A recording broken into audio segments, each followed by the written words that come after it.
प्रदेश के ही एक बार चुनाव थे जिसमें भारतीय जनता पार्टी शुरू में आगे दिखी, तो सुषमा स्वराज एकदम से फटाक से दूसरे तीसरे राउंड में ही प्रेस कॉन्फ्रेंस करने आ गई थी, हम लोग को याद है।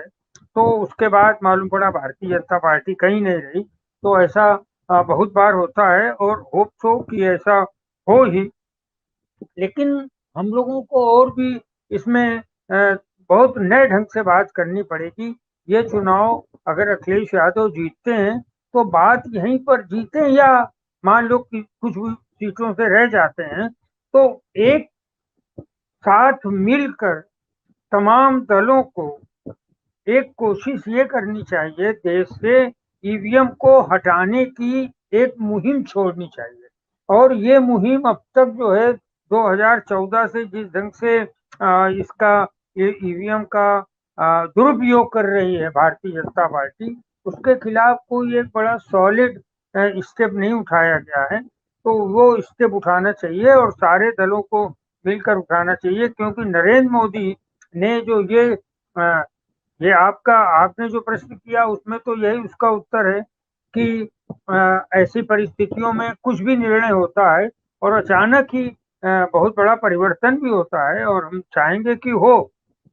लेकिन जो वर्तमान जो हमारे पास आंकड़ा है, जो शीट है, जो टैली आई हुई है, वो सीधे दिखाता है कि 2024 के लिए नरेंद्र मोदी ने अपने लिए एक रास्ता तैयार करा है इस पूरे 4-5 विधानसभाओं के चुनाव में।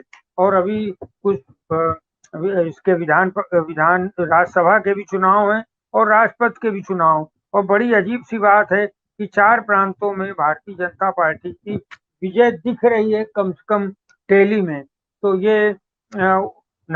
ये मैं जो सुबह से 2 या 3 बार इस बात को दोहरा चुका हूँ कि ये प्री लोडेड ईवीएम्स हैं, जिनको हमें अब गंभीरता से अगर नहीं लेंगे तो ये देश का तमाम प्रजातंत्र है उसका सर्व सत्यानाश हो जाएगा।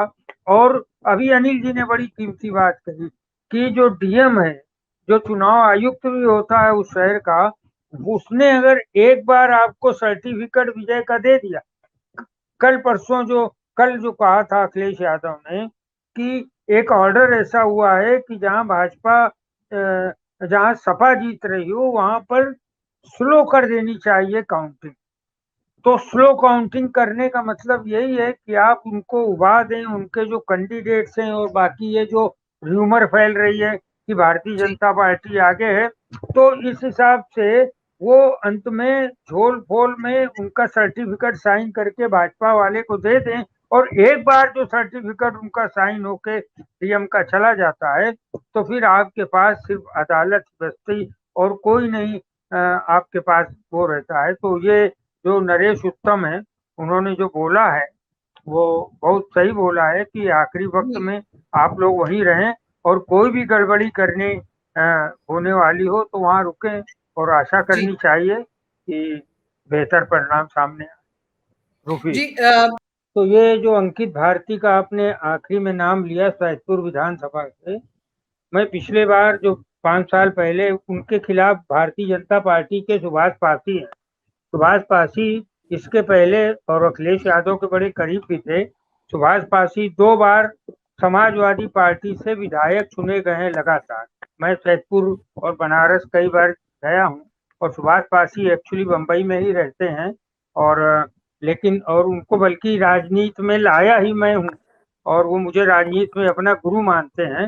लेकिन वो उसके बाद सपा में गए और उसके बाद अभी पिछले दिनों वो भाजपा में चले गए, तो आपने शुभ सूचना दे दी कि वो 6,000 मतों से हार। और दया And he is Shankar a ji very भी young man. Ankit Swati, Bharti is only 27 years old. हाँ बहुत नौजवान अंकित अंकित भारती, भारती। मुझे जो सूचना 27 वर्ष मिली की आयु है, बताते हैं उनकी। हाँ अंकित भारती के पिता कोई बहुत बड़े अधिकारी हैं हाँ, और वो नोएडा बड़े में रहे सोबर हैं। व्यक्ति हैं। हाँ, हाँ, और नोएडा में ये अधिकारी रहे और हैं बैंक स्वाति में। स्वाति अपर्णा जी भी तो पता नहीं खुश है कि नहीं, लेकिन स्वाति स्वाति सिंह बड़ी खुश होंगी, मैं दुखी होंगी, क्योंकि उनके पति जो दया शंकर चुनाव जीत चुके हैं बलिया से। तो ऐसी बहुत सारी चीजें हो रही हैं और मतलब हम उनको राजेश्वर आज, सिंह के जीतने का इतना दुख नहीं होगा जितना दुख उन्हें दया शंकर के जीतने का होगा। क्या बात हाँ करें ये सर। बिल्कुल वही तो मैं बड़े गौर से इन चीजों पर रखे था। अभी एक चीज और भी देखनी है कि अमेठी में गरिमा सिंह जो पत्नी थी संजय सिंह की, प्रथम पत्नी, उनका, वो विधायक थी, उनका टिकट काट के संजय सिंह को मिला है। तो जरा यहाँ पर भी देखना है जो कि आगे क्या चली। मैं अमेठी अभी फोन लगा रहा था। खैर, लेकिन देखिए, अभी दोनों परिस्थितियों में चुनाव परिणाम आगे कुछ भी हो, लेकिन अगर भारतीय जनता पार्टी का जो टैली दिख रही है तो क्या आगे चल के अगर भारतीय जनता पार्टी जीतती है तो क्या योगी प्रधानमंत्री पद की प्रत्याशी भी बनने वाले हैं? अगर वो मुख्यमंत्री बने तो ये एक नया झंझट जो है उसमें शुरू होने वाला है। और सर ये गोपाल झंझट जी को आपके मैं लिए या बोलना फिर मेरे को लगता है मोदी जी के लिए होगा ये झंझट, क्योंकि आरएसएस तो बड़ी खुशी मोदी से जी के इसको लिए होगा। सेलिब्रेट करना चाहती है। नहीं, बिल्कुल बिल्कुल, झंझट मतलब मोदी जी झंझट में फंसे ये तो हम चाहते हैं। और गोपाल जी का उत्तर मैं देना चाहता हूँ। वो सृष्टि से पूछा है उन्हें, मगर मैं ज्यादा जानता हूँ इन चीजों को। कि देखिए, कांग्रेस कभी भी, ठीक है, आज जो भी चुनाव परिणाम हो, ऐसे चुनाव परिणामों से कांग्रेस बहुत बार गुजरी है। और कांग्रेस की आज G23 का भी मामला चल रहा है। और जिस प्रयोग की जो बुझे हुए कारतूस, दगे हुए कारतूसों को हटाने की बात कह रहे हैं, ये प्रयोग किया गया है। ये प्रयोग ही अमरिंदर सिंह को हटाने का किया था राहुल गांधी ने, और उसका जो परिणाम आया सामने, मैं बिल्कुल बिल्कुल बोल रहा हूँ कि ये सारा का सारा खेल जो है, ये नरेंद्र मोदी की टेक्निकल टीम का है। उन्होंने जिसे चाहा, जिसे जिताया, जिसे चाहा ये सही बात है कि फर्क बहुत पड़ता है। अगर आप मुख्यमंत्री रहते हुए चुनाव लड़ते हैं तो सारी मशीनरी आपके साथ होती है। 28 जो है ठाकुर जो डीएम हैं, इन्होंने अभी तक बना के रखे हैं।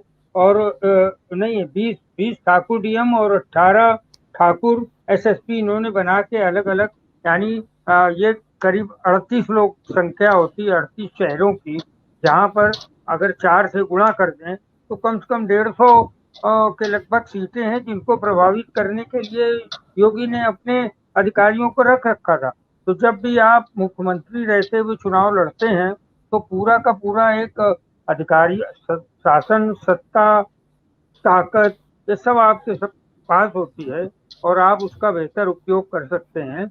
और ये इसमें भारतीय जनता पार्टी, पता नहीं, मतलब ममता बनर्जी का और इस चुनाव से बहुत ज्यादा हम लोग, लगता है रूपी जी, हम लोग बहुत ज्यादा तुलना इसलिए नहीं कर पाएंगे कि उन्होंने एक वहां पर बंगाली अस्मिता एक फॉर्म हो गई थी महिलाओं के बीच में, और उन्होंने ये तय कर लिया था कि हम इनको हारने नहीं देंगे।